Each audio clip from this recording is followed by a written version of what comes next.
Good morning mga idol, kararating ko lang sa duty ko. Ayan, panoorin nyo yung kulitan namin ng kasama ko. Disinin nyo talaga yung katawan ko na pangkuhan.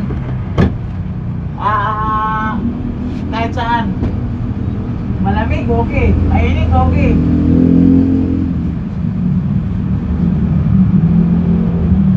Yan. Mapahihiro ka pa naman. Sakit ba? Tandaan eh. Ay, naku.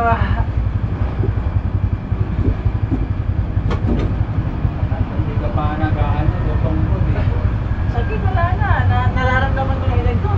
Ilang taon ka na ba? 42. Ay, magtanda ka sa akin. 37 lang. Ingat, ingat!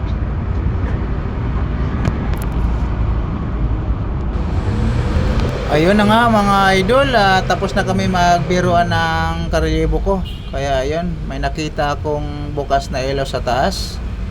Ayan, inakyat ko mga idol. Ayan, bali papatayin natin mga idol. Nasa third floor pa yan.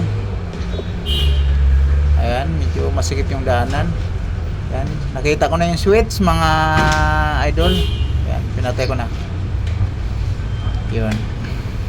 Bumaba na ako mga idol kasi walang bantay sa baba. Ayan, thank you mga idol.